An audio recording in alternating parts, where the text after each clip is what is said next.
we try to be very welcoming to all families and all cultures. A beloved refugee and immigrant preschool facing a major disruption is saved by a city program.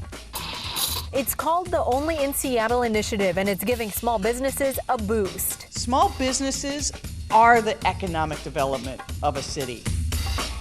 And Seattle prepares to get physical during its annual Big Day of Play. These stories and more next on CityStream.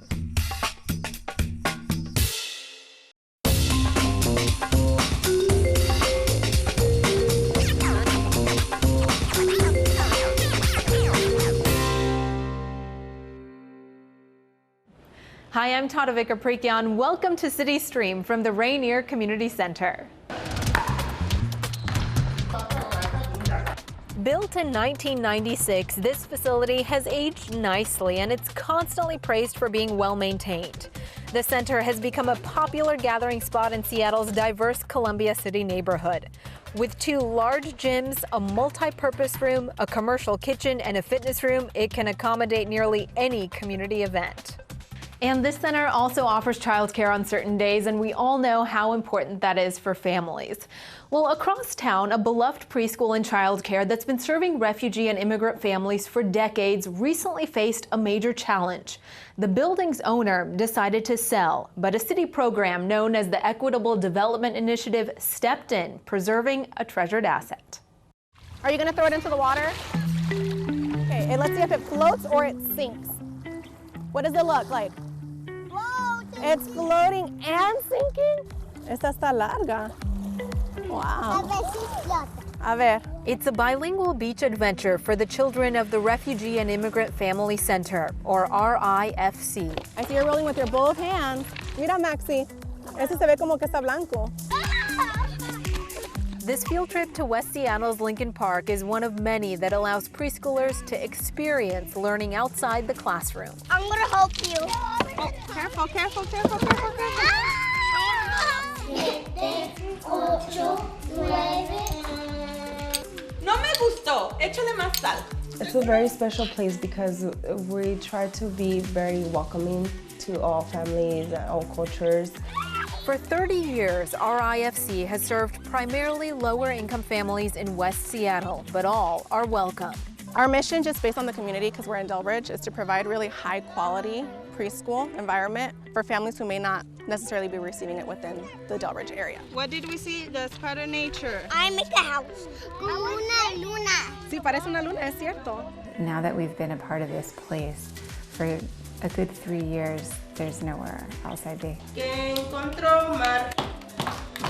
All of the center's teachers are bilingual. A majority speak Spanish.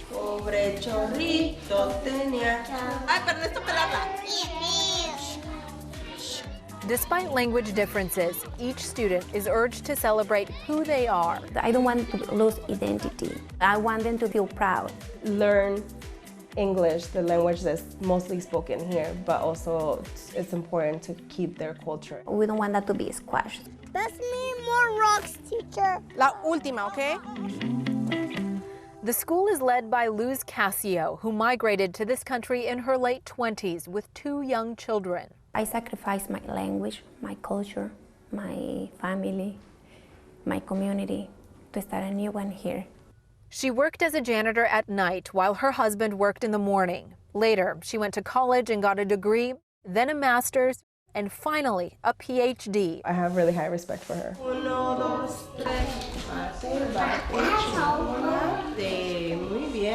I find myself holding back so as not to boast and brag about what an experience that my kids have here. But that experience nearly ended when the preschool's property owner made a startling announcement. The owner came and said, that he intended to sell. I wondered where this family would go. The school staff and parent volunteers were crushed. They had spent years renovating the place, building community. As a nonprofit organization, of course, we don't have all those funds, so we do kind of this in phases. So we do first the kitchen, and then when the kitchen were done, and then we started the classroom renovation, and after that we do the playground and the parking lot. An estimated $400,000 in upgrades were about to be forfeited forever. All those efforts, I don't want this to just wash away, like never happened. With no long-term lease, a sale was certain. Try to figure it out, let us pray. An urgent search for a solution led to the city's Equitable Development Initiative. There was 45 students and their families who were at risk of being displaced and not having a place for childcare, preschool.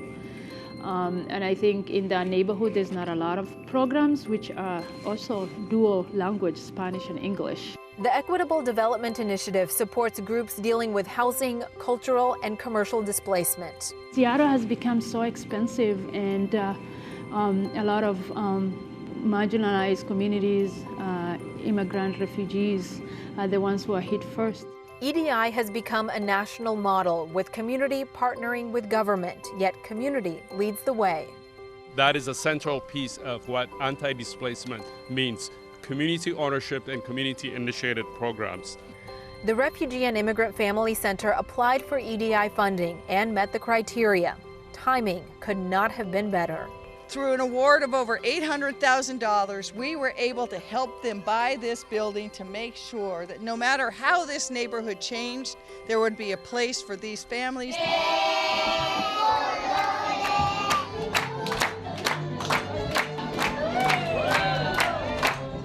Not just a place, but a home. You walk into this place and there are pictures of you and your family around, so what does that feel like? A home. It reminds you of home. All are welcome here. All are welcome. An appropriate book for a school that accepts all refugees and immigrants, no matter when or from where they came.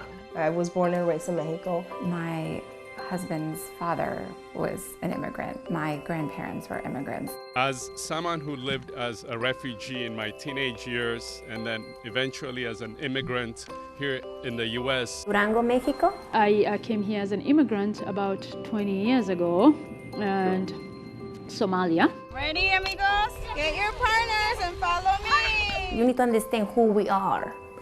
It's like we're a community.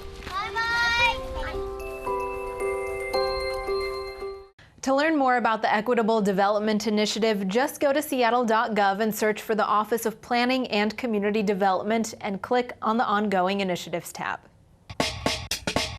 It's a day to celebrate diversity and an active lifestyle. More on the big day of play next on CityStream.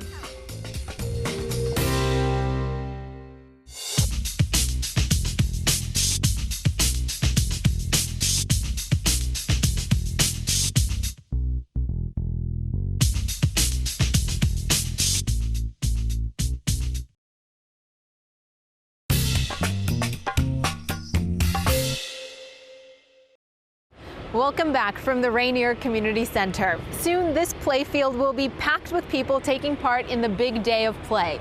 It's Seattle Parks and Recreation's annual event to promote healthier communities. And as Brian Callanan reports, some of the activities are very familiar, others not so much, but all of it is a whole lot of fun. They came running, jumping, even crawling to Rainier playfields, eager to get their kicks.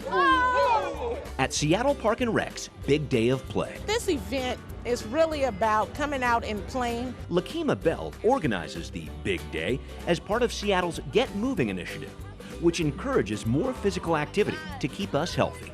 Let's go! And while there's plenty of opportunity for traditional activities like basketball or football, Parks and Rec has added sports like Gada to the mix. This 3-on-3 soccer meets volleyball game is very popular in Southeast Asia and could be in Seattle too, as events like this attract even more people to use city parks. When you feel welcomed and you feel a part of something, you're more likely to participate. When you are honoring one's culture, that's how you build a strong fabric of community. It brings us together. Will Comprative with the Lau Community Service Center says a game of Gada is healthy in many ways. It helps people of different cultures re-examine their perceptions of each other. And I think sports kind of breaks it down to, well, we probably have a lot more in common than not. Gabriel Rapier learned that firsthand when he came into play. Well, you can't actually use your hands, But this basketball and soccer player says the thrill of a game like this is something you don't even need words to understand. As soon as I came in there, some of those gentlemen I know didn't speak the same language. They instantly told me the rules. It bridges together people, it really does. Sports is a unifier for sure. So you want to bring people together? Wheelchair rugby has you covered. I love hitting. It's the best part of the game. Jeremy Hannaford and his teammates play for the state's only wheelchair rugby team, the Seattle Slam. With our sport, it's not seen a lot. But with their invitation to the big day of play, these athletes have the opportunity to let others get a chair's eye view of the action, where the hits are real, and the appreciation for some added awareness of people with disabilities is real too. It opens people's eyes. There's other people out there with disabilities, different abilities that are doing things other than just normal life. It's pretty awesome. There's so many things going on at the big day of play, it's actually easy to get bowled over with all the activity. Whoa! Okay, trust me, bubble soccer is not as gentle as it sounds. Stay healthy and have fun. But it's one of several activities that's bringing smiles to the faces of people of all walks of life. I think it's really important to recognize that health does not occur in a clinical setting. Kim Wickland with Kaiser Permanente, which partnered with the city to put on the big day of play, is well aware that more than half the adults and 21% of the kids in King County are obese. South Seattle's Rainier Valley is an area with significant health disparities. It's a matter of health equity, as Kaiser and other agencies reach outside their doors to connect with people so they don't become patients. People need clinical care to be healthy, but the environments where we live, work, and learn are a really significant factor in determining our health. Which is not to say a treat every now and then is a bad thing. Just ask 7-year-old Craig Wilcox about his experience at the big day of play. I think this is really fun, and I hope my mom will let me get some ice cream. There's an ice cream truck over there. Ah, you got trapped, ready? But the great thing about the big day of play is that adults of all abilities and all backgrounds, well, they get to be kids too. We serve all citizens. We don't just serve able-bodied citizens. We just don't serve one ethnicity of citizens. We serve all citizens. It brings the child back in everyone. So if you bring the child back, then everybody plays. The big day of play is meant to inspire people to use our parks and communities like Rainier all year round. If you'd like to learn more about the August 17th event, just go to bigdayofplay.org.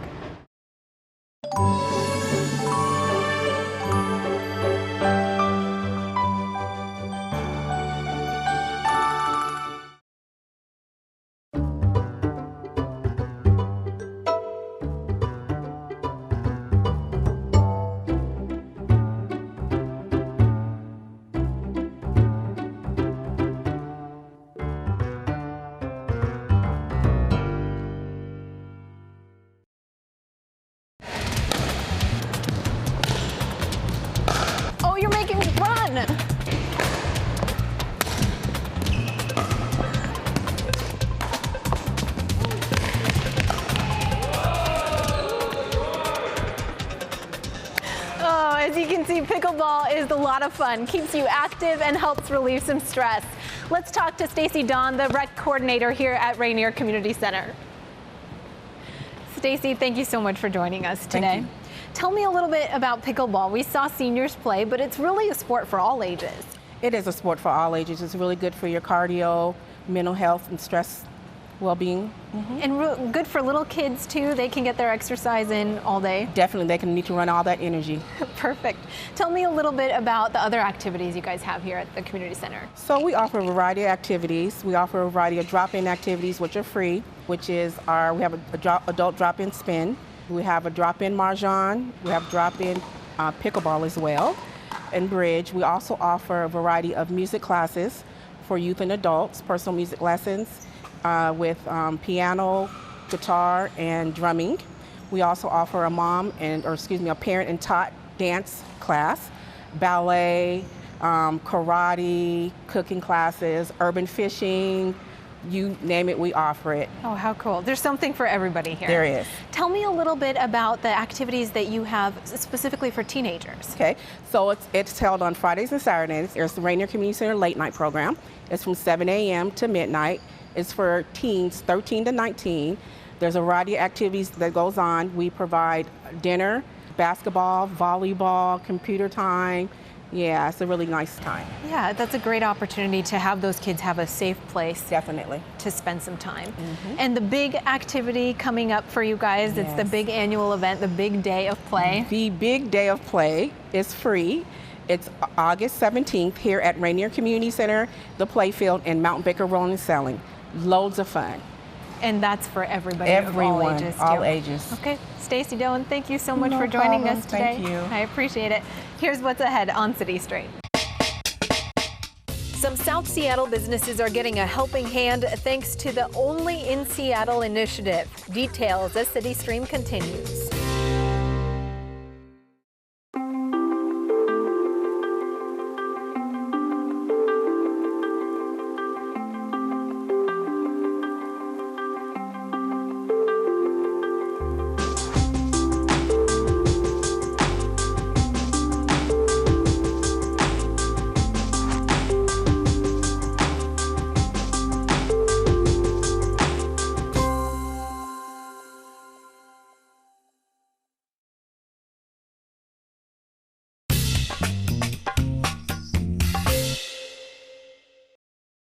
Some small businesses in this South Seattle community are getting a serious boost from a city program.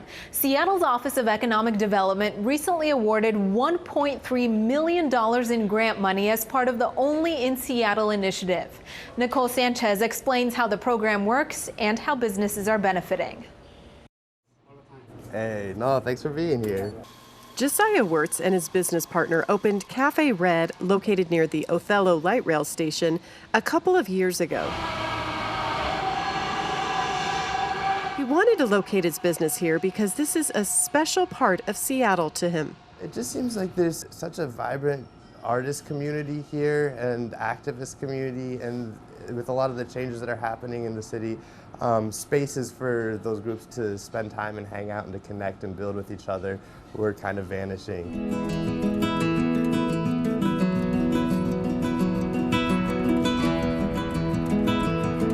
Josiah chairs the Martin Luther King Business Association.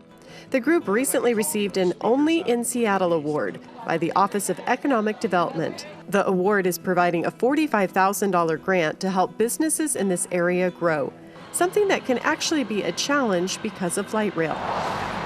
We're looking for as many opportunities as we can to get people in the community just to spend time at the small businesses here. So with the light rail, it's actually easy for a lot of the new residents to just kind of hop a train and go to businesses that they're already familiar with and all that. And while that's cool, that is also at the expense of a lot of the businesses in the community. Pleasure. Cheers. Thank you. Mohammed Yosef serves on the MLK Business Association board with Josiah. As the owner and publisher of Runta News, which serves the Somali, African, and Muslim populations, he has a good sense of what makes this part of Seattle so unique. The feeling is so great. This is a small world where you can find every ethnic food, whether it's African, whether it's Asian, whether it's American food, like Josiah right now, Red Coffee. I'm glad they focus on vegan and vegetarian, and that's something we need to serve to the communities. The association says the grant money will help them expand marketing efforts and put on more events like Plate of Nations, which is similar to a Bite of Seattle, but in the South End. They also want to see more walking tours where visitors can sample food and drink and also get the chance to talk with small business owners. That's cool because the tours get people who are new to the area, people who have lived here for a while, people who are coming from outside of the area who are just curious what's going on here. So those have been really cool as well. Pretty important. I mean, it's a gathering spot for folks. Customers of the cafe say they are proud to support local businesses and are grateful the city recognizes them. We love coming here. It's a great community. Everyone is pretty much a regular that comes in here. We like to support local businesses for the fact of it's helping our economy, right, like in our area, get better, and hopefully a better future for our little ones. The Only in Seattle initiative collaborates with other city departments to invest in neighborhood business districts. The City of Seattle recently made the announcement of the 2019 recipients for the Only in Seattle Awards. The Office of Economic Development is giving a total of $1.3 million to local business communities in 17 neighborhoods. Small businesses are the economic development of a city, and particularly in Seattle. Our small businesses provide more jobs and more to our economy than anyone else. Almost 4 times the number of people who work at Amazon work at our small businesses. And those small businesses also provide the anchor for neighborhoods like Othello and Rainier Beach. Josiah and Mohammed are grateful for the grant money and hope it'll help this area blossom. We are glad to receive this award, and we are benefiting from it. Thanks to City of Seattle because of the marketing, outreach, grabbing more customers to the businesses. That's how it helps us. The Only in Seattle program started in 2011, and so far it's awarded more than $12.6 million. To learn more, just go to seattle.gov/economic development. We'll be right back. We put together a new episode of Art Zone with Nancy Guppy every week to tell you about the incredible art that surrounds us all the time. That's art. That's art too.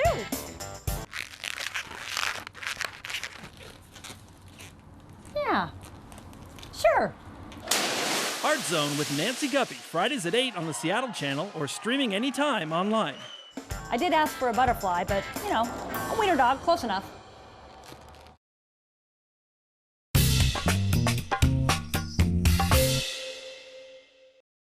Well, that wraps up this week's episode of CityStream from the Rainier Community Center. If you'd like to learn more about the programs and activities here, just visit seattle.gov and search for Rainier Community Center.